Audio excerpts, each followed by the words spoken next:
జిల్లాల్లో నిరుద్యోగ యువతకు అక్కడే ఉద్యోగాలు ఇప్పించాలని నాటి బీఆర్ఎస్ ప్రభుత్వం వరంగల్, ఖమ్మం, నిజామాబాద్, మహబూబ్ నగర్, కరీంనగర్, ఆదిలాబాద్, సిద్దిపేట్ ఇలా అనేక 2 టైర్ పట్టణాల్లో కూడా ఐటీ సేవలు విస్తరించాలని ఐటీ టవర్స్ నిర్మించడం జరిగింది.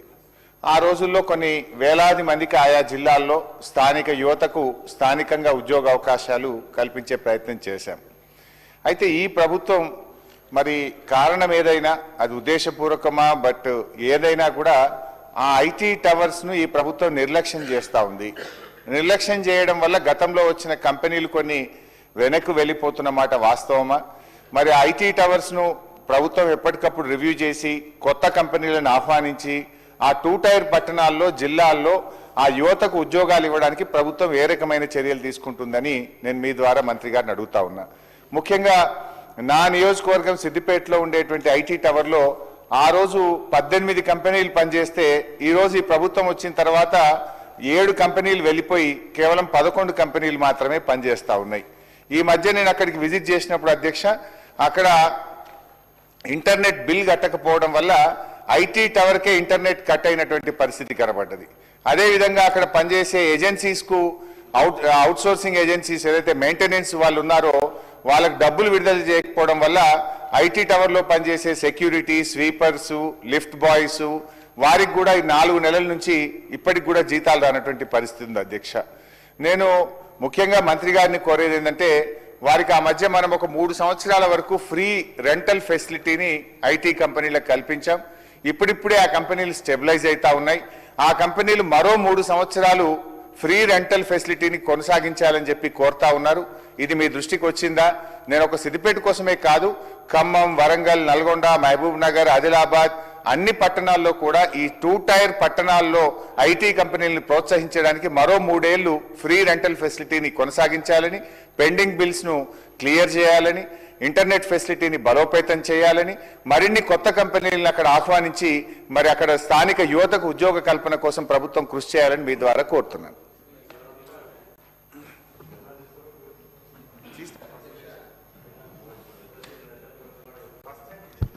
మా మిత్రులు వెంకటరామనారెడ్డి గారు ఒక స్వీపింగ్ కామెంట్ చేశారు అధ్యక్ష. అది శాసనసభ్యుల గౌరవానికి సంబంధించిన అంశం అధ్యక్ష. విదేశీ యాత్రకు ముఖ్యమంత్రి గారు వెళ్తే ఎమ్మెల్యేలు అందరూ కూడా పోయినరు, వాళ్ళ ఖర్చు కూడా ప్రభుత్వం భరించింది అనేది నేను రికార్డ్ స్టేట్ చేయడానికి మాత్రమే చెప్తా ఉన్నా. వారు మంచి క్వశ్చన్ అడిగిండు, దానికి నాకు అభ్యంతరం లేదు. మేము కూడా వెళ్ళినాం అధ్యక్ష, సీఎం గారు వెంబడి యూఎస్ ట్రిప్కి వెళ్ళినాము, మిగతా ఎమ్మెల్యేలు మిగతా దగ్గరికి వెళ్ళారు. కానీ మేమందరం కూడా మా సొంత ఖర్చులతోటి వెళ్ళినాం అధ్యక్ష. అకామిడేషన్ కూడా మా సొంత ఖర్చులతోటి పోయినాము. ఇక్కడ ఉన్న ఎమ్మెల్యేలు, మా కాంగ్రెస్ ఎమ్మెల్యేలు చదువుకున్న వాళ్ళు, డాక్టర్లు, ఇంజనీర్లు, సాఫ్ట్వేర్ ఇంజనీర్లు, ప్రజాసేవకు అంకితమైన వాళ్ళు. ప్రభుత్వ ధనాన్ని ఒక్క రూపాయి కూడా సొంతానికి వాడుకునే అలవాటు కానీ ఆలోచన కానీ లేని ఎమ్మెల్యేలం. కాబట్టి ఆ ఎమ్మెల్యేల గురించి అలా మాట్లాడడం అనేది పొరపాటున మాట్లాడవచ్చు. కానీ భవిష్యత్తులో అలాగా ముఖ్యంగా ఈ సభలో ఉన్న ఎమ్మెల్యేలు ఖచ్చితంగా ప్రజల కోసం పనిచేస్తూ ఉన్నారు. సొంత డబ్బులు ఖర్చు పెట్టైనా సరే ప్రజలకు బాగు చేయాలని చెప్పి ఆలోచన చేస్తూ ఉన్నారు. దాన్ని ఉపసంహరించుకోవాలని చెప్పి కోరుకుంటా ఉన్నాం.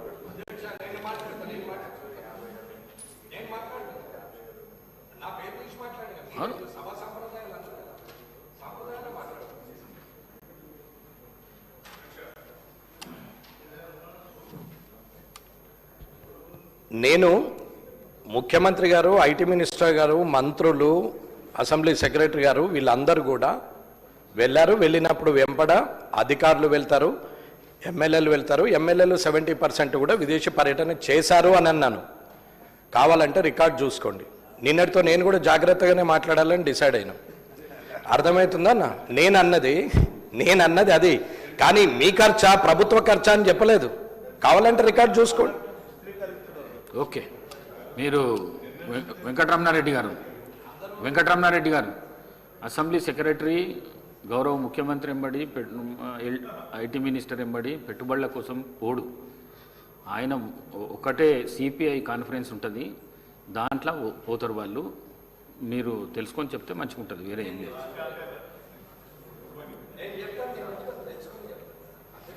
తెలుసుకొని చెప్పండి గౌరవ మంత్రి గారు.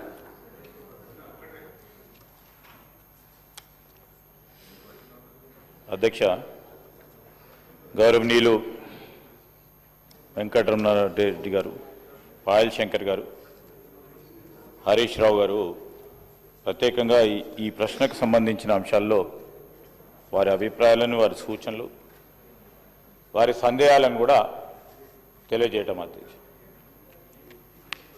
ఈరోజు రాష్ట్రానికి సంబంధించిన ఆర్థిక గ్రోత్ ఇంజన్ అనే ముడిపడి ఉంటుంది అధ్యక్ష.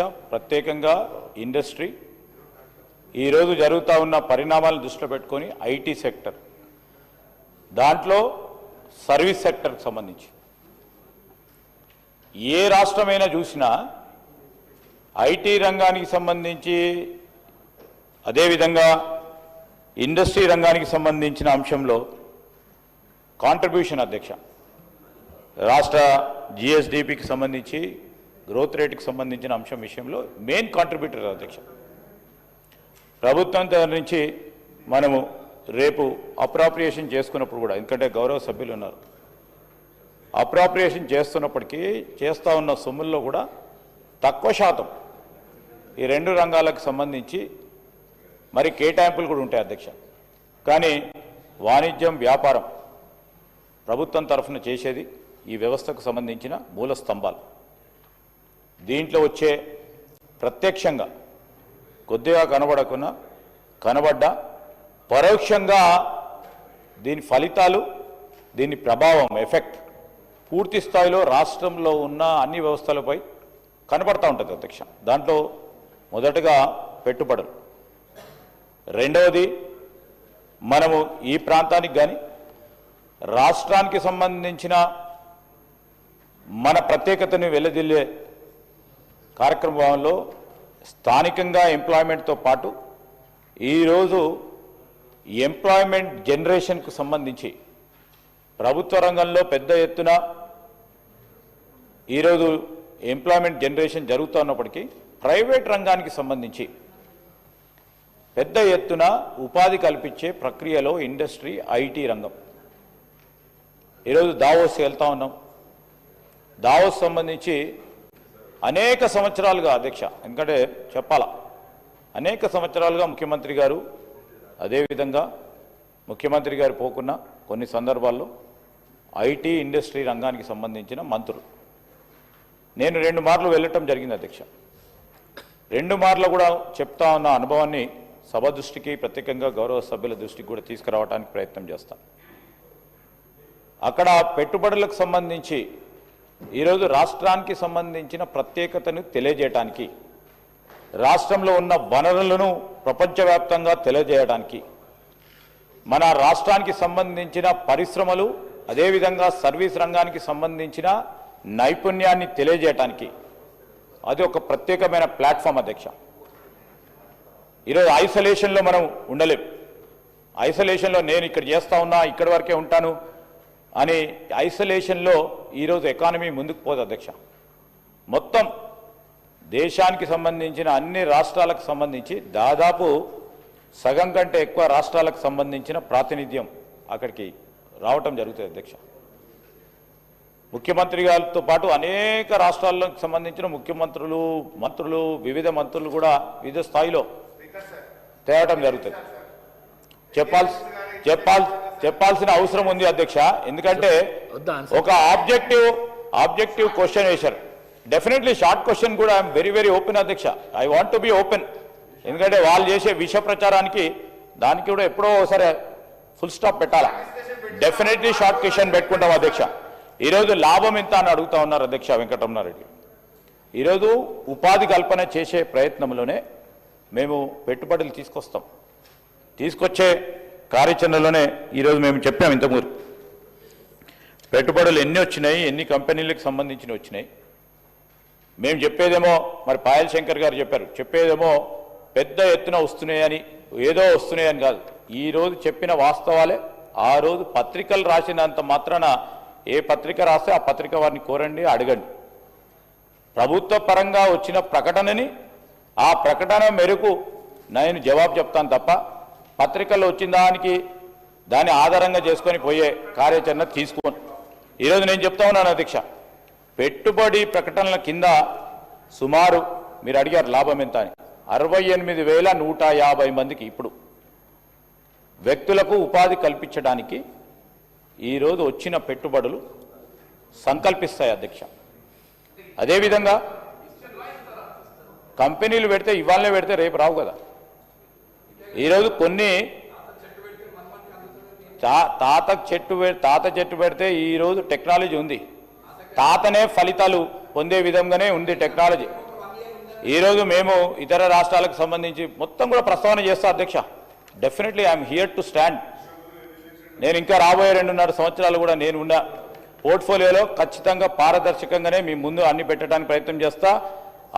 నేను ఈరోజు వైట్ పేపర్ ద్వారా కూడా ఈరోజు ఎన్ని వచ్చినాయి, ఎన్ని రాలేదు, ఎన్ని పక్కన పెట్టినాము, ఎన్ని మీరు అసత్య ప్రచారాలు చేసినా కూడా వైట్ పేపర్ ద్వారా ఇవ్వటం జరుగుతుంది అధ్యక్ష. స్పష్టంగా చెప్తా ఉన్నాను. ఈరోజు ఈ విధంగా తీసుకెళ్తా ఉన్నాం అధ్యక్ష. రెండవది లాభం ఎంతమంది మంత్రులు పోయినరు, ముఖ్యమంత్రులు పోయినరు. ఈరోజు మంత్రులు కానీ ముఖ్యమంత్రి కానీ వారు అవసరం ఉంటే వివిధ దేశాలకు కానీ వివిధ ప్రాంతాలకు పోవాల్సిన అవసరం ఉంటుంది అధ్యక్ష. దానివల్ల రాష్ట్రానికి ఉపయోగపడే కార్యాచరణ తీసుకుంటారు. ఈరోజు ఎంత లాభం జరిగిందని అడుగుతున్నారు. లాభాలు ఇమ్మీడియట్గా జరుగుతాయా, రేపు పొద్దున జరుగుతాయా? రేపు మనం పాలసీ విధానాల్లో ఎక్స్పోజర్, సపోజ్ ఉదాహరణకు చెప్తా ఉన్నాను అధ్యక్ష, సౌత్ కొరియాకు సంబంధించి మూసీ నది పునర్నిర్మాణ కార్యక్రమం భాగంలో ఎక్స్పోజర్ ట్రిప్ పెట్టడం జరిగింది అధ్యక్ష.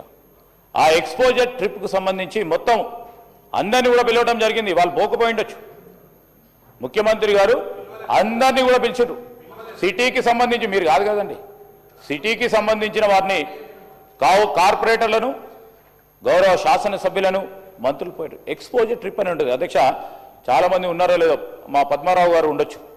2001 సంవత్సరం sir, as a young legislator అధ్యక్ష, నేను మా దామోదర్ భాయ్ కూడా ఉన్నారు.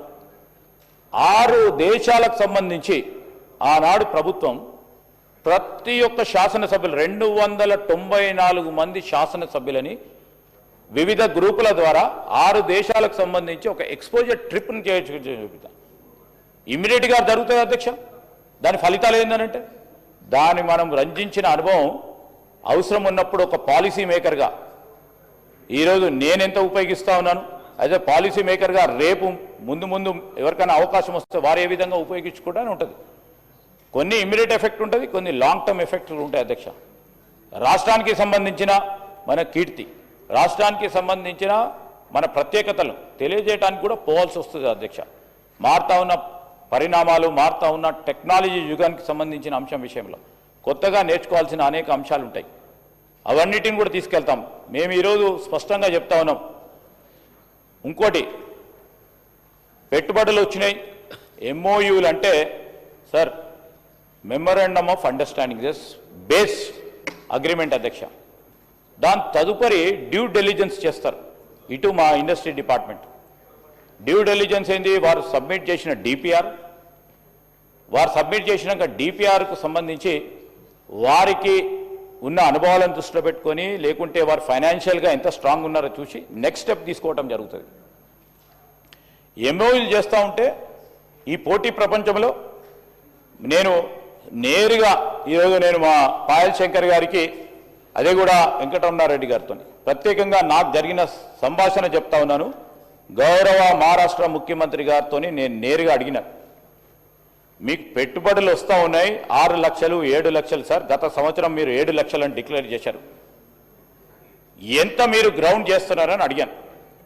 This is my discussion with honourable chief minister of Maharashtra. మేము 30% గ్రౌండ్ చేస్తాము, 30 to 35% గ్రౌండ్ చేస్తే అదే సక్సెస్ మాకు అని చెప్పడం జరిగింది. అంటే వారిని 65% ఎందుకు చేస్తలేరు, ఏ విధంగా చేస్తలేరు అడతలేను. They are so many practical issues will be evolved after MOUs. ఆ ప్రాక్టికల్ ఇష్యూలో ఒకటి చెప్తా ఉన్నాను అధ్యక్ష, వారి కంపెనీకి సంబంధించి ఈరోజు అనుకునేది వారి కంపెనీకి సంబంధించిన ఫైనాన్షియల్ క్లోజర్ రాకపోవచ్చు, వారి కంపెనీకి సంబంధించి ఇన్వెస్ట్మెంట్ పరంగా లోన్ అసిస్టెన్స్ రాకపోవచ్చు, వారి పార్ట్నర్స్లో కొన్ని ఇబ్బందులు రావచ్చు. ఈరోజు మేము తీసుకోవాల్సిన డ్యూ డెలిజెన్స్ ఏముంటుంది, మా అధికారులు మేము ఈరోజు వచ్చే ఎంఓయూ చేసిన వారు కరెక్ట్గా ఉన్నారా, వారి డిపిఆర్ కరెక్ట్ ఉందా, వారి ఫైనాన్షియల్ స్టాండింగ్ కరెక్ట్ ఉందా, సరి అయిన సమయంలో వారి ఫైనాన్షియల్ క్లోజర్ అయిందా, అన్ని చేసిన తర్వాత we will make next step. So I just thought of enlightening. మనం 100% ఎంఓయూలు చేసుకున్నప్పుడు అన్నీ కూడా గ్రౌండ్ అవుతాయని నమ్మకంతో గ్రౌండ్ కావాలనే ఒక సంకల్పంతో పోతాం. అదే నేను సభ దృష్టికి వారి దృష్టికి కూడా తీసుకొస్తున్నాను అధ్యక్ష. అదేవిధంగా పాయల్ శంకర్ గారు వారికి గొప్ప అనుభవం ఉంది. నేను ఆదిలాబాద్ సిమెంట్ ఫ్యాక్టరీ ఈరోజు ఇండస్ట్రీస్ కేవలం ఇక్కడే రావాలని సంకల్పిస్తారు. ఈరోజు పాయల్ శంకర్ గారు కూడా రేపు పొద్దున వాణిజ్యం వ్యాపారం చేసేది ఉంటే జనరల్ వాతావరణం చెప్తా ఉన్నాను. ఈరోజు హైదరాబాద్ పరిసరాల ప్రాంతాల్లోనే ఆ ఇండస్ట్రియలిస్ట్ ఆ పారిశ్రామికవేత్త కోరుకుంటాడు అధ్యక్ష. ఎందుకంటే ఎయిర్పోర్ట్కి దగ్గర ఉండాలా, లాజిస్టికలీ వారికి ఒక రూపాయి లాభం వచ్చే విధంగా ఉండాలని ఆలోచన చేస్తారు. నేను వారి ఆలోచన తప్పనో ఒప్పు అని అంటలేను. ఈరోజు మేము కూడా అంటా ఉన్నాం, డిస్ట్రిక్ట్ సెంటర్డ్ ఇండస్ట్రీస్ రావాలనే ఒక ప్రయత్న భాగంలో మొట్టమొదటిసారి ఎంఎస్ఎంఈ పాలసీ తీసుకొచ్చినాం. మొట్టమొదటిసారి 10 సంవత్సరాల తర్వాత ఎంఎస్ఎంఈ పాలసీ తీసుకొచ్చినాం. ఆ ఎంఎస్ఎంఈ పాలసీలో గైడ్ లైన్స్ సరైతాను అధ్యక్ష. అనేక ప్రోత్సాహకాలు ఈరోజు Tier 2, Tier 3 సిటీస్లో రావాలి అనే ఒక సంకల్పం ఉంది. ఎందుకంటే అక్కడ నైపుణ్యత ఉంది. ఆ నైపుణ్యతకు సంబంధించి అక్కడ ఉపాధి కల్పించాలనే కార్యాచరణలో పోతాను. ఆదిలాబాద్ సిమెంట్ ఫ్యాక్టరీకి సంబంధించి కూడా నేను వారు ఇద్దరం కూడా స్వయాన కేంద్ర మంత్రి గారిని కలవటం జరిగింది అధ్యక్ష. వారు కూడా సానుకూలంగా ఉన్నారు. కానీ దానిలో క్రిటికల్ ప్రాబ్లం ఏంటంటే అధ్యక్ష, ఐరన్ ఓర్కు సంబంధించి వారి లైమ్ స్టోన్కు సంబంధించి కేంద్ర ప్రభుత్వం తీసుకొచ్చిన ఒక పాలసీ విధానం అది ఇంకో సంవత్సరం లోపల అయిపోతుంది. అయిపోయిన తర్వాత పెట్టుబడి పెట్టే ఎవరైనా ముందుకొచ్చినా లేకుంటే కేంద్ర ప్రభుత్వం ముందుకొచ్చినా మళ్ళా వారికి తిరిగి వస్తుందో లేదా ఆ లైమ్ స్టోన్కు సంబంధించిన పర్మిషన్ అని సంకోచితం చేస్తూ ఉన్నారు. అదే గౌరవ కేంద్ర మంత్రి వాళ్ళు కూడా మాకు చెప్పడం కూడా జరిగింది. వారికి కూడా ప్రత్యేకంగా 2 సార్లుగా కలిసినాం. Sir I can stand sir even though central government పరంగా ఉన్న కేంద్ర మంత్రి గారు హెవీ ఇండస్ట్రీకి సంబంధించిన మంత్రి గారు కుమారస్వామి గారు చాలా సానుకూలంగా స్పందించడం జరిగింది అధ్యక్ష. మా ప్రభుత్వం నుంచి మాకేమి ఇబ్బందులు లేవు, అన్ని తీర్ల కూడా ఎన్ఓసీలు ఇచ్చి ముందుకు తీసుకెళ్లే కార్యాచరణలో ఉన్నాం. కేవలం కేంద్రం మరొక పాలసీ నిర్ణయం తీసుకొని వచ్చే పెట్టుబడిదారికి కానీ లేకుంటే కేంద్ర ప్రభుత్వం దాన్ని నడిపిస్తా అన్నా కానీ లైమ్ స్టోన్కు సంబంధించి ఏదైతే మైనింగ్ పాలసీలో ఉన్న క్రిటికల్ ఛాలెంజ్ ఉందో దాన్ని అధిగమించే కార్యక్రమం చేస్తే అది ముందుకు సాగుతుంది అధ్యక్ష. అది వారికి కూడా తెలుసు. దాంతోపాటు మా ఖమ్మంకి సంబంధించి మా మంత్రుల గారితో పాటు అదేవిధంగా గౌరవ శాసనసభ్యులు సిపిఐకి సంబంధించిన వారు కూడా సాంబశివరావు గారు కూడా స్పాంజ్ ఐరన్కి సంబంధించిన అంశం ఈ రెండింటికి అంశాల విషయంలో నేను కేంద్ర మంత్రి కుమారస్వామి గారితో 3 మార్లు కూడా వారితో మీటింగ్ ఏర్పాటు చేసుకున్నాం. నేను వారిని కోరినా, సార్ మీరు రండి. వారు కేంద్ర మంత్రి గారు అదేవిధంగా ముఖ్యమంత్రి గారు వారితో కూడా మాట్లాడినప్పుడు ముఖ్యమంత్రి గారు కన్విన్స్ చేశారు, మీకు కావాల్సిన సపోర్ట్ ఇప్పిస్తాం ఖమ్మంకి సంబంధించిన స్పాంజ్ ఫ్యాక్టరీకి సంబంధించి.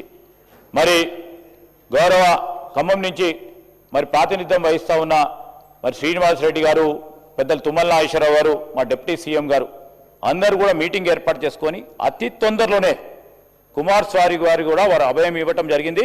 అతి తొందరలోనే వచ్చి వారే అనౌన్స్మెంట్ స్పాంజ్ ఐరన్ ఫ్యాక్టరీని తిరిగి ఓపెన్ చేస్తామని కూడా ముఖ్యమంత్రి గారి చొరవ వల్ల కాబోతా ఉంది.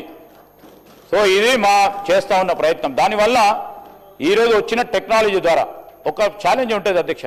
రేపు పొద్దున మా వెంకటరమణారెడ్డి గారు అడగొచ్చు, ఉదాహరణ అడగొచ్చు, ఈరోజు 500 మంది ఉన్నారు, రేపు 50 మందే ఉంటే స్పాంజ్ ఐరన్ ఫ్యాక్టరీ మీరేం తీసుకొచ్చారు? టెక్నాలజీ సంబంధించి కొత్త టెక్నాలజీని ఉపయోగించుకొని ముందుకు తీసుకెళ్తామని వారు చెప్పారు. ఆ టెక్నాలజీని పెట్టి కాదనలేము, ఫ్యాక్టరీ ఓపెన్ చేయాలి, దానికి సంబంధించి పరోక్షంగా వచ్చే ప్రయోజనాలు చూడాలి. ఆ విధంగా ముందుకు వెళ్తా ఉన్నాం అధ్యక్ష. అదేవిధంగా హరీష్ రావు గారు అనేక విషయాలు చెప్పారు అధ్యక్ష. సంతోషం. ఐటీ టవర్ నిర్మాణం జరగాలి, ఐటీ టవర్ నిర్మాణం Tier 2, Tier 3 సిటీకి తీసుకురావాలి అనే కార్యాచరణలో పోయినారు అధ్యక్ష. Any positive step is always welcome by us అని ఈరోజు సిద్దిపేటకు సంబంధించి 2 టైర్స్ నిర్మాణం సంబంధించి కంపెనీస్ వెనుకపోవటం విషయంలో వారు ప్రస్తావన చేశారు. వారికి కూడా తెలుసు అధ్యక్ష, మారుతా ఉన్న టెక్నాలజీ యుగంలో we are in a, right now we are placed in a different turn. ముఖ్యమంత్రి గారు కూడా మొన్న చెప్తా ఉన్నప్పుడు ఐటీ రంగానికి సంబంధించి artificial intelligence is taking a pivotal role. అలాంటి సందర్భంలో టెక్నాలజీకి సంబంధించిన కంపెనీస్ అన్నిటిని కూడా వారు రాబోయే కాలంలో అప్గ్రేడ్ చేయటం, దాంట్లో పనిచేస్తూ ఉన్న స్కిల్డ్ మ్యాన్ పవర్ వారిని రీస్కిల్ అప్స్కిల్ చేసే ప్రయత్నంలో కంపెనీస్ ఉన్నారు. ఆ క్రమంలో కొన్ని ఇబ్బందులు పడతా ఉన్నారు స్థానికంగా ఉన్నాయి. కానీ ప్రభుత్వ పరంగా ఏదైనా కంపెనీస్ వారు రిప్రజెంట్ చేస్తే మేము ఆచరణలో పెట్టకుంటే ఈరోజు దానివల్ల కంపెనీస్ మూవ్ అయినాయంటే తప్పకుండా మేము చర్య తీసుకుంటాం. ఈరోజు అదేవిధంగా చాలా కంపెనీస్ సంబంధించి మనము చూస్తూ ఉంటాం అధ్యక్ష, వారికి అక్కడ యాంకర్ పార్ట్నర్ రాగానే సిద్దిపేటలో కూడా ఒక యాంకర్ పార్ట్నర్ వచ్చారు. ఆ క్రమంలోనే 18 కంపెనీస్లో ఈరోజు 7 కంపెనీస్ పనిచేస్తూ ఉన్నాయి. మిగతా కంపెనీస్ కూడా, ఎందుకంటే సిద్దిపేట కూడా హైదరాబాద్ చొరవలో దగ్గరలో ఉంది, అక్కడ అందరూ కూడా ట్రైనింగ్ చేసుకునే కంపెనీస్లో ట్రైనింగ్ అయ్యి హైదరాబాద్కి పోయి వారి స్కిల్ వచ్చింది కనుక వారిని అక్కడ పోవటం జరుగుతూ ఉంది. అనేక సందర్భాల్లో ఆ కంపెనీస్ ఆ విధంగా పోవటం జరుగుతూ ఉంది. That is the basic challenge I'm also facing and everybody are facing it. So దాని కంపెనీస్ ఏ విధంగా రిటైన్ చేయాలి, ఏ విధమైన ప్రయత్నం చేయాలో తప్పకుండా చేస్తాము. ఆ విధమైన ప్రయత్నం చేస్తాం. మీరు చెప్పింది ఇంటర్నెట్కి సంబంధించి కానీ ఇంకేది కూడా ఈ ఐటీ టవర్ సంబంధించి all maintenance charges TGISCA promptly pay చేస్తూ ఉంది. ఎక్కడైనా చిన్న అరకొర ఎక్కడైనా డిస్టర్బెన్స్ వచ్చే అవి చూసుకుంటాం. ఎలక్ట్రిసిటీ కానీ, ఇంటర్నెట్ ఛార్జెస్ కానీ, శానిటేషన్ ఫెసిలిటీస్ కానీ. అదేవిధంగా 3 years మీరు ఒప్పందం ప్రకారం 3 years ప్రకారం చేశారు. మొన్న మీరు హరీష్ రావు గారు రిప్రజెంట్ చేయడం జరిగింది. నేను కూడా మా అధికారులతో మాట్లాడాను. ఎందుకంటే అప్పుడున్న ప్రభుత్వం 3 ఏళ్ల వరకే స్టెబిలైజ్ అవుతుందని ఆలోచన చేసినారని అనుకుంటాం పాజిటివ్గా. ఇంకా కూడా స్టెబిలైజ్ కాలేదు. ఇంకా కూడా కంపెనీస్కి ఎక్స్టెండ్ చేయాలని కోరుతా ఉన్న సందర్భంలో నేను మా ఎండీ గారికి కూడా చెప్పడం జరిగింది. ప్రభుత్వం నిర్ణయం తీసుకోవాలి కనుక, కార్పొరేషన్ నిర్ణయం తీసుకోలేదు కనుక ప్రభుత్వానికి మరి ఆ ఫైల్ని ప్రాసెస్ చేయమని చెప్పాం. అతి త్వరలో కూడా 3 years + 3 years, because we want companies to sustain. We definitely, your suggestion, మా సంకల్పన కూడా అదే. ఐటీ కంపెనీకి సంబంధించి ప్రత్యేకంగా Tier 2, అదేవిధంగా Tier 3 నాకు కూడా ఉంది అధ్యక్ష. నేను పొద్దున పోగానే నువ్వు ఐటీ మంత్రిలో ఏం పెడుతున్నావు అని మా ప్రతిపక్షాలకు సంబంధించిన వాళ్ళు అడుగుతూనే ఉంటారు. సరే నేను అందరికి చెప్పలేను. సరే ఏదో గన్ పాయింట్ పెట్టి ఎవరినో ఒకరిలోనో ఇద్దరినో పెట్టి 50 మందినో 100 మందిని పెట్టించే ప్రయత్నం చేసిన. కానీ వారు అక్కడ 6 నెలలు ఉద్యోగపరంగా అన్ని స్కిల్స్ నేర్చుకుని వారు అందరు హైదరాబాద్ వస్తున్నారు. హైదరాబాద్ 2-3 గంటల్లో వచ్చేసి హైదరాబాద్కి వస్తుంటారు. ఎవరికైనా అధ్యక్ష, ఏ ఇండివిజువల్కైనా హైదరాబాద్ రావాలి, ఈ ప్రాంతంలో ఉండాలి, ఒక ఫ్లాట్ కొనుక్కోవాలి, ఒక కార్ కొనుక్కోవాలి, ఇదే హైదరాబాద్లో ఉండాలని ఒక ఆలోచన ఉంటుంది. వారికి కాదంటలేను. కానీ how to retain people Tier 2, Tier 3 city సంబంధించి నేను మొన్న కూడా చెప్పిన అధ్యక్ష, వరంగల్లో 2 కంపెనీస్ సంబంధించి వారి ప్రత్యేకమైన ఇబ్బందులను మాకు దృష్టికి తీసుకొచ్చారు. అయితే వారు చెప్పిన అంశానికి కూడా 3 years అండ్ ఎక్స్టెన్షన్కి సంబంధించి కూడా తీసుకోవడం జరుగుతుంది.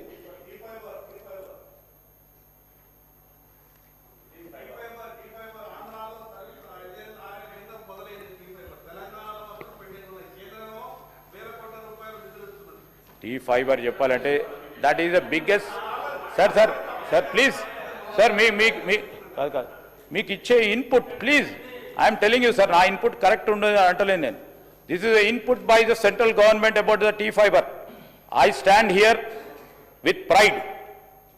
T-Fiber is taken as an example by the central government. T-Fiber implementation here in the state of Telangana is taken as an example by the central government, Adhyaksha. Scindia గారు, నేను ఆ మీటింగ్ అటెండ్ అయ్యాను. సింధియా గారు చెప్పారు, తెలంగాణలో ఏ విధంగానైతే T-Fiber ఇంప్లిమెంట్ చేసి ఈరోజు లాస్ట్ మైల్ కనెక్టివిటీ విలేజ్కి ఇస్తా ఉన్నారో అది ఉదాహరణగా తీసుకొని ఆల్ రాష్ట్రాలని ఇక్కడికి పంపిస్తూ ఉన్నారు. ఆంధ్రప్రదేశ్లో చెప్తాను అధ్యక్ష, మీరు ఆంధ్రప్రదేశ్ అన్నారు కనుక 1 నిమిషం చెప్తాను, మళ్ళీ ఆయన 1 గంట మాట్లాడుతున్నారు అంటారు. ఆంధ్రప్రదేశ్కి సంబంధించి వారు కమర్షియలైజ్ చేస్తూ ఉన్న తరుణంలో సార్ 40% కూడా సక్సెస్ రేట్ లేదు అధ్యక్ష. ఆనాడు ఒక ప్రయత్నం చేసిండ్రు కావచ్చు గత ప్రభుత్వం, under ground fibre optical fibre cable చేయాలి.